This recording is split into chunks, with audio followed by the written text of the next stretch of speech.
So in this vlog I'm going to be answering question 3 of the evaluation. How do your products engage with the audience and how would they be distributed as a real media product? Okay, so I'm going to break this up into the different sections just so then I can cover it all and make sure that I haven't left anything out. So starting with the target audience. I looked into the target markets for some of the same or similar products for which I took my inspiration from to see what age ranges they looked into, as I know that my video wouldn't be appropriate for everybody, or younger ages especially. So as my main inspiration was you, I thought that it would be appropriate to look at that one first, and their age range was from 14 to 24. I think that this is quite appropriate and applicable to my own video. I don't really see why that wouldn't work for me, as clearly they've thought about it, they've looked into what they can and can't show, and I feel as though I don't go as far as they do. And that's why I maybe could push it a little bit lower as well, as long as they were okay with it. The only thing I would have to worry about is that the average audience for 5 Seconds of Summer is teens. Young teens, young kids to early adults. So it's quite a big age range, which I would be cutting off for this video. I don't feel as though that's too bad, as I know that they have done a few other songs in the past which have been a little bit more older audiences only, so I don't feel as though it would be too bad. Yeah, I just have to take into account their track records and what's realistic, basically. So I decided that it would be the best decision to have it for 14 to 24 for my target audience for the music video. I feel as though I could maybe show it to the younger audiences. I just need to put a disclaimer saying what you may be watching might not be appropriate, blah, blah, blah. Just depending on how their parents have raised them and what they think and everything. I'm not aiming this at just one gender, but females will have to view this in the point of male, and that does link to the theory of Laura Mulvey, where it's the whole male gaze and how the camera, the audience, everything basically is in the male point of view. And I feel as though that does strongly apply to my video, so all of the females looking would have a secondary viewing point through a male. But that still means that they can enjoy it and view it and everything. Okay. So I don't feel as though my music video is aimed at just one social group. I feel as though it's really hard just to categorize one category or like one social group from the A to E. I feel as though this is a relatable topic which might not put people off from the lower than the typical like C1 or 2, which I was thinking about. I feel as though because it may happen to them or it may still be relatable, they might not get deterred from it.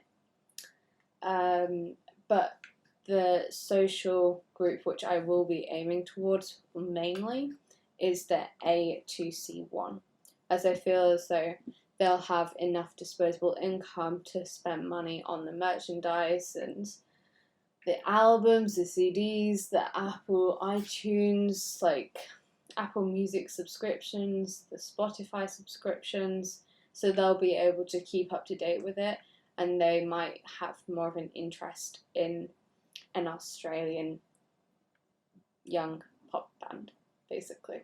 Okay, so I feel as though my products are aimed at the mainstreamers mainly, and maybe the reformers, but not really, well, not as much at least.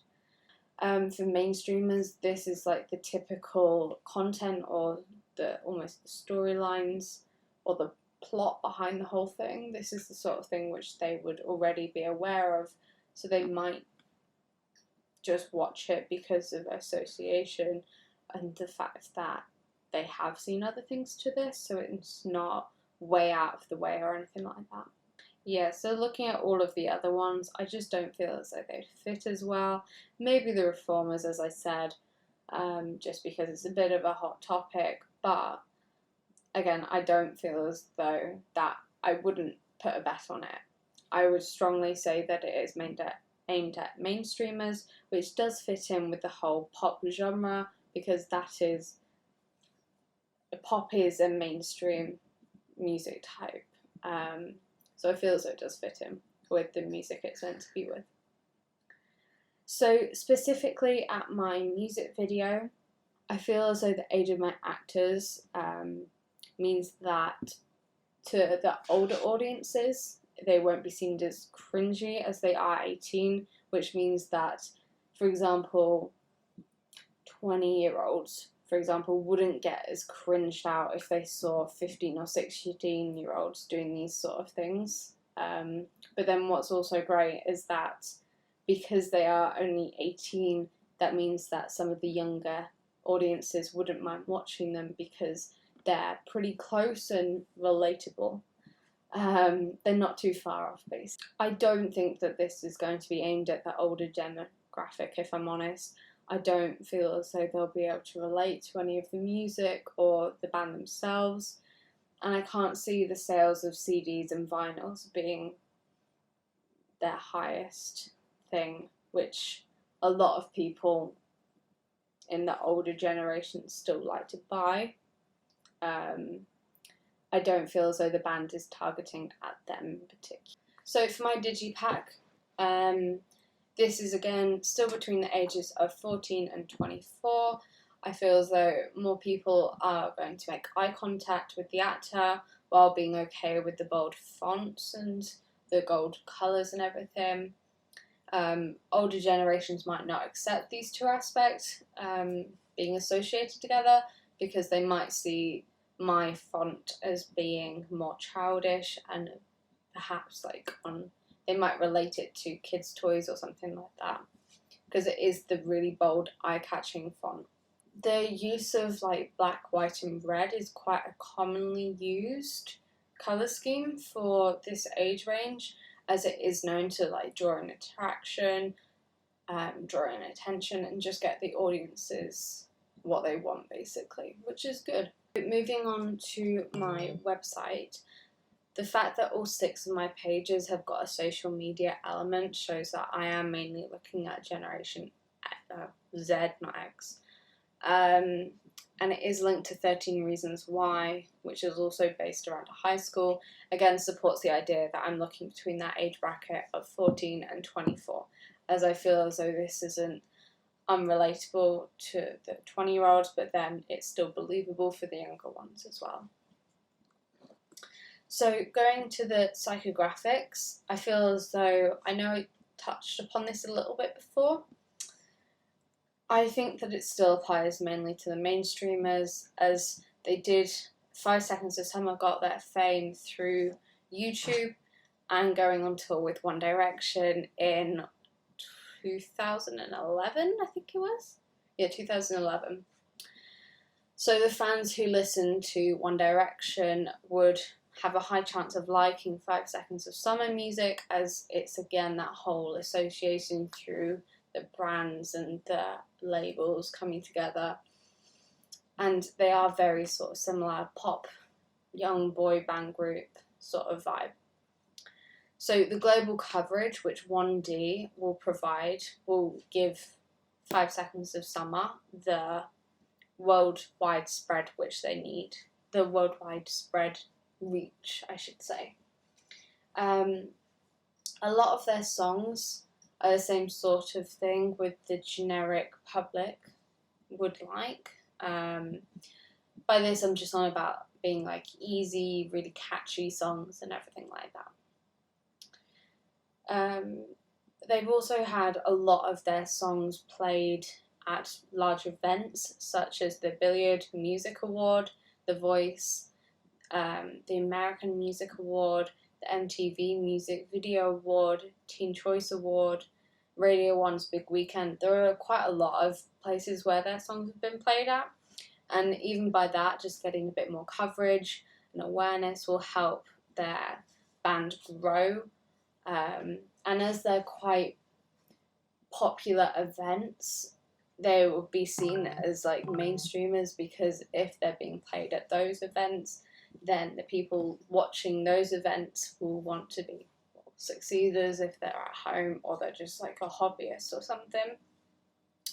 They'll see or listen to the music and they'll be like, oh, okay, well, they're quite good. So then they'll start listening to it and it just triggers like that. They've also been in films such as Ghostbusters, One Hit Wonderland, 13 Reasons Why, Diary of a Wimpy Kid, and there's again loads more. So again, all of these are like really good coverage for the band, and it does spread their songs, and it does show again that they're quite a mainstream band and they're trying to target a wide pool of the audience. Just going back onto the social grades quickly, I feel as though a lot of the song is mainly going to be streamed from either Apple Music or Spotify or YouTube or whatever online thing you want to call it. So I feel as though A to C 1, 2 is the best, because as I did mention a little bit before, they are going to have the disposable income and be able to spend money on those subscription details. They'll be able to afford like a phone or a computer or whatever it is to actually listen to the device on. They'll just have more attention towards that, whereas people in the lower brackets might be prioritizing other things in the world rather than a pop band. Okay, so on to uses and gratifications. I think the main one for me is entertainment, as it does seek to provide entertainment for the audience. So it's providing like enjoyment and escapism. Although the plot may seem a little bit uneasy for some people, it is still providing some sort of escapism from their own lives and looking in at another person's life, even if it's not the picture perfect thing.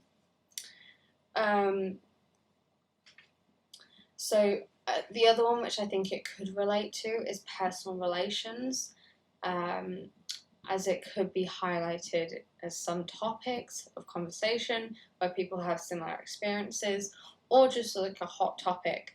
For example, the show You, that was talked about at work, that was talked about at school, that was talked about at cafes, shops. It blew up because it was so out there and a little bit like, oh, okay, well, whoa, we didn't really expect that to happen.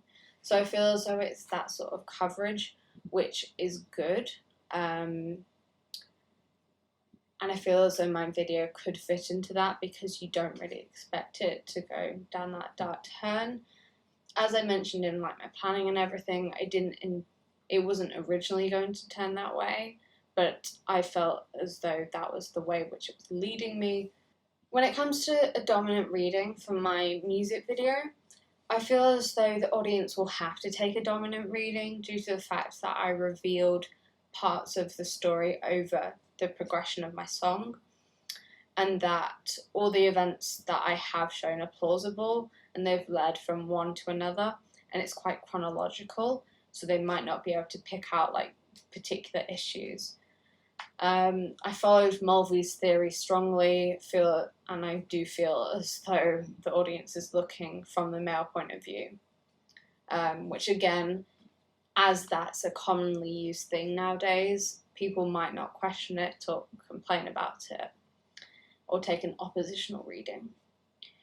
So moving on to my digipack, I'm not sure if the audience would have, I'm not really sure what would make them have an oppositional reading. All the info provided is realistic, relatable, for the audience to believe. It does relate to my music video and some of the locations, or the dark room. All of the digipack for my titles and songs may cause the audience to have an oppositional reading, just because they might take it more as a childish than a ransom thing if they haven't been following my progress, or they haven't seen the video first and they just see it on the shelf, because to be fair, that would go with their theme, because past albums which they've released is more along the the schoolish look, so they might just see it as a continuance of that. Okay, moving on to the website. I feel as though I have adapted the website in honour for the latest release, which I've seen 5 Seconds of Summer do, Ed Sheeran do, Billie Eilish do. Loads of artists do this when they bring out a new album on their website. It's just a really good way to get fresh exposure. This could help people to understand the dominant reading. I feel as though some people may take a negotiated reading for the background image, as they might not see it as like a relatable part for the house style or the house colour. Well, no, it does match for the house colour. That's the only dominant reading they might take, but it doesn't link throughout my story, if that makes sense. On the music video section, on my website, there is a top song part, of which some of the fans might not agree, purely because obviously top songs are down to preference. This might create a negotiated reading, which would mean that the website would have to be regularly updated and make sure that the fans are feeling as though they're being heard. Maybe they could do like an Insta poll every week and then see what people's favourite songs actually are. And that way the audience feels as though they're being listened, and the band's feeling as though their top songs are actually their top songs, which again links to the whole mainstreamer part, where if people know that those are their top songs, they're more likely to listen to them because they're considered being the best. As to the active audience participation, I feel as though I can only say that I have this in my website, as I can't really get that in my digipack or music video. So on my website, I do have social media handles on every single page.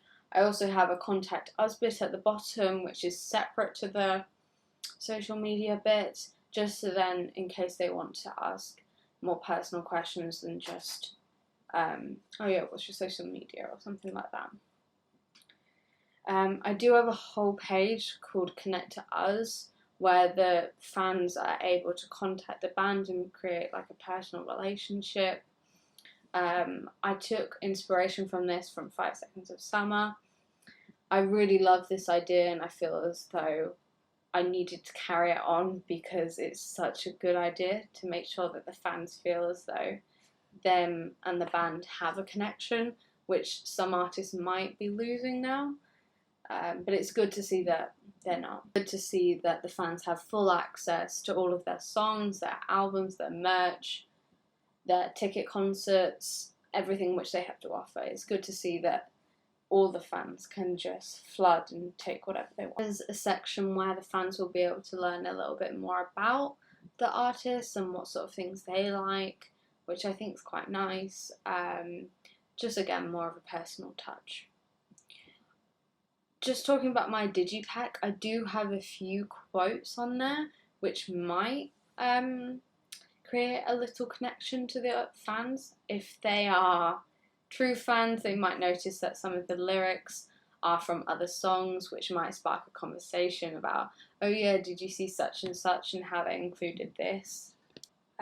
Yeah, so it would show who the true fans are if they actually know what's going on those pages and what's not. The fact that I took inspiration for my back cover from their other songs allows the long-term fans to create a connection with the band as well, because they understand the history going on and like the concept ideas and everything like that.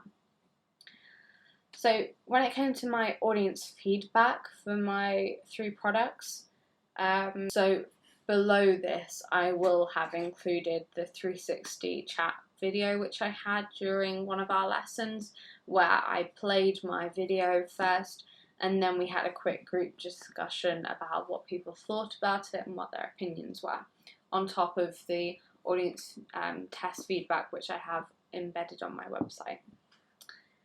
So from the embedded bits which I got from my website, a lot of people said that they understood like the strong emotions that my actors were trying to present, and they liked the idea of the layering and transitioning, although at the point of when I obviously did the test screening, one of them pointed out that I hadn't quite got the opacity mask right, so you could see the edge of the video as I panned it, which completely bugged me, but it didn't take that long to solve, so I wasn't really bothered.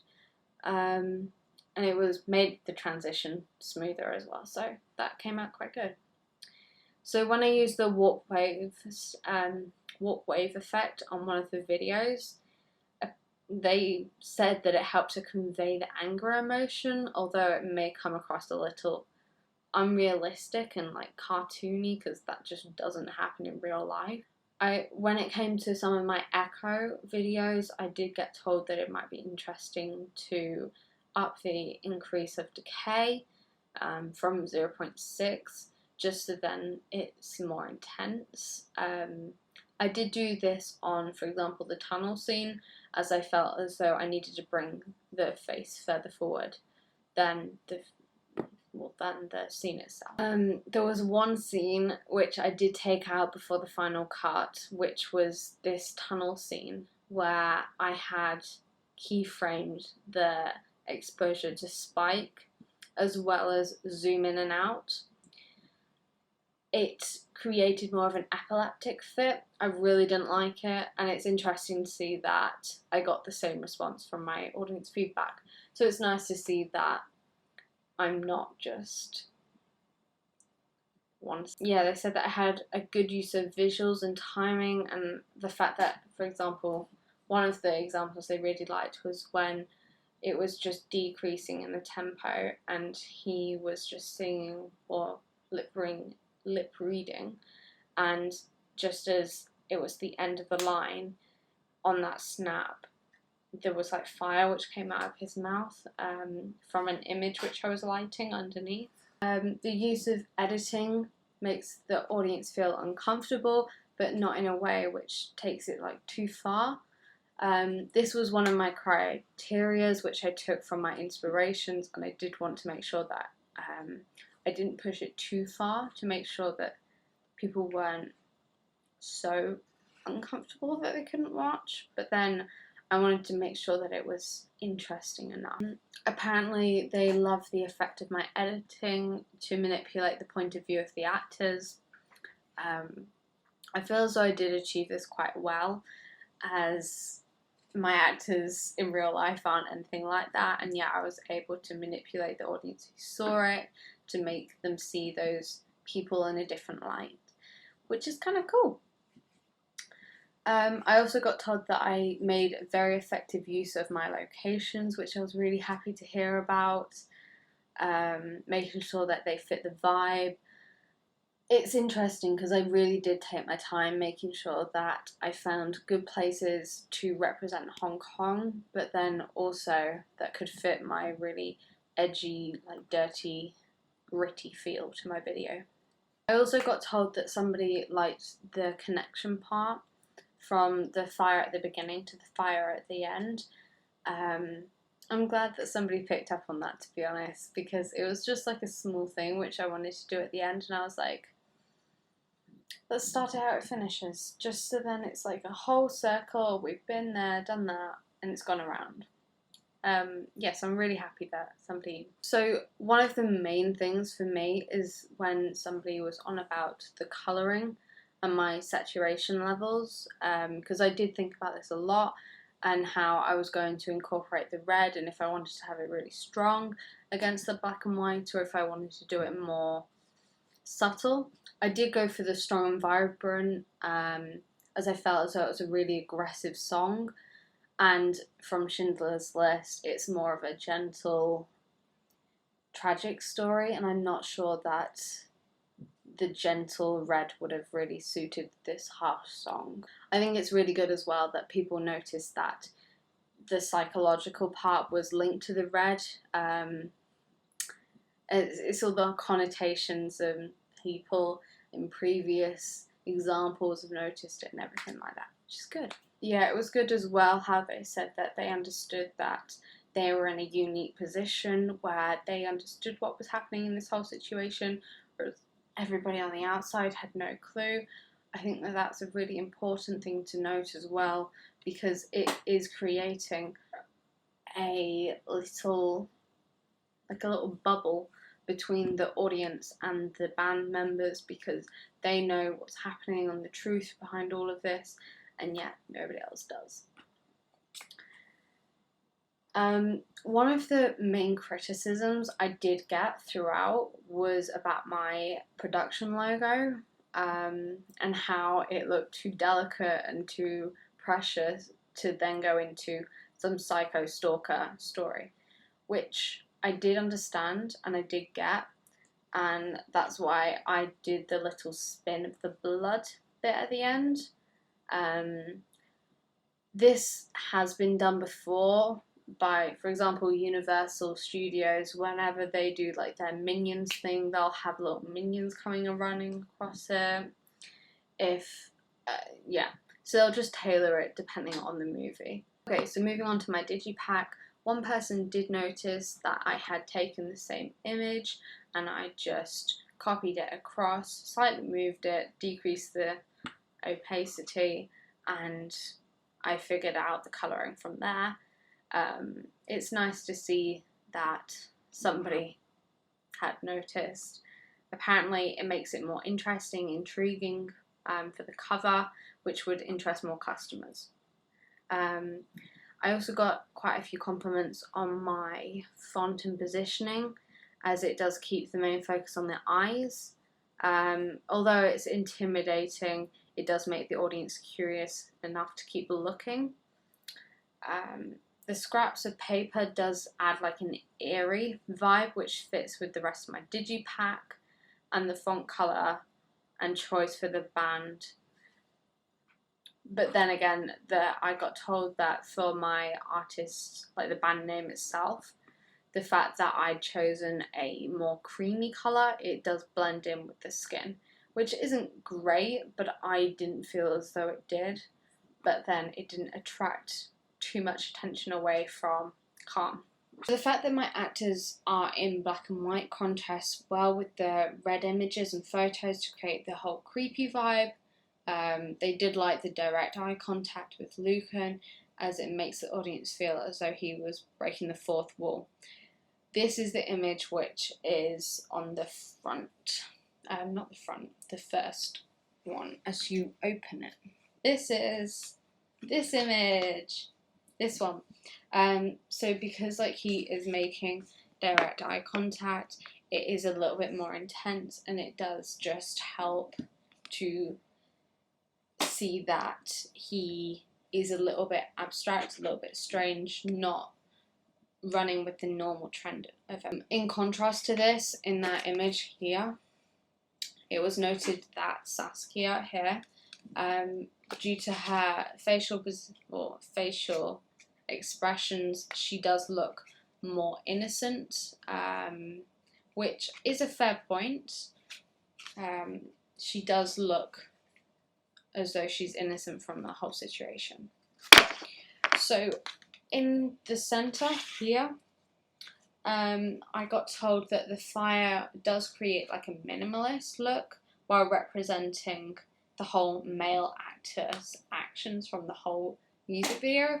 I think that this is a really cool way of looking at it, to be honest. I hadn't thought about it like that, but it does seem kind of true. And I did have a very subtle circle around here, just making sure that it just looked clean. Although it's not, you can't see it, which is annoying. You can sort of see here where it's like cut it. But anyway, yeah, so I got told that, which I hadn't thought about, which is quite a nice thing. So one of the main things was the fact that I did have these two images which were almost matching of my artist.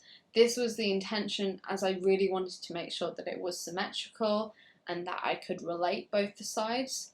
It also sees them more as equals, which is going against Mulvey's theory, but I felt as though it worked quite well with the whole storyline. What's another great thing about this is apparently the fact that both of these two are black and white and they're both very similar images. It draws more attention to the circle, the disc in the middle, which is a good thing. On the back, I got told that they really like the background. Again, it's not really coming up with it. Oh yeah, that's better. They got told that they really liked the rough texture of it, as they felt as though it related to the rest of my products quite well. They liked how I did all of the little titles of the songs and how I individually cut up the little letters and put them onto the different areas. They really liked that song idea, and it just shows cohesiveness. They did like how I had a little room to spare on the back, as it seemed more full and like intentional. And I also got complimented on all of my logo and information down here. Apparently I did it very well, which is a good thing. So moving on to my website, I got told that my whole minimalist layout for the buttons, which helps you move from different areas of the page. So this is on about when you first click on the website, you come up with that main image, this one, and there's a little arrow on him and he takes you down to different areas of the page. Apparently it was a nice little touch.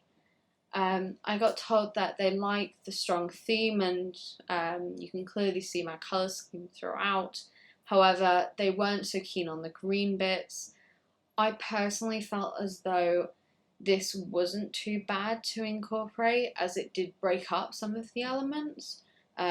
Also the fact that it was more that those green bits were about the contact me, I felt as though that should stand out more and it shouldn't just blend in with the rest of my colour scheme. That's why I chose to do it a different colour. So for my news page, I got told that it was very clean cut, very informative, and all of the images are very aesthetically pleasing and connecting to one another, although a few of them look a bit stocky apparently. Moving on to the next page, they thought that the Connect to Us was a really good idea to keep the fans up to date with the band's movements and everything like that. On the tour page, they liked the clean and cohesiveness of it all and how it was a reliable outlink, which made it all look more realistic and professional. For the songs and videos, they really loved the fact that I included the top songs part at the top for a way for the audience to like sample what sort of music this band can create for people who may not be die-hard fans. For example, Store, they said that it was really, again, quite nice layout and everything, but apparently came up with a few glitches at different points. I'm not really sure why this happened. I feel as though I should address the issue. I tried to come up with a few different solutions. I'm not sure why it was happening. They also said that they weren't keen on the green labels again, but I feel as though if they were either red, white or black, or red, white or black, it would just blend in with the rest of the page, and because they were the new items, I really wanted to make sure that they stood out. That's why I didn't. They also said that it was pretty good that you can take it pretty much all the way to the end until you find out that there's no stock. So overall, I feel as though all of the feedback which I was given was actually pretty helpful, and it did give me a lot of confidence in what I have done so far. Alright, this is question 3.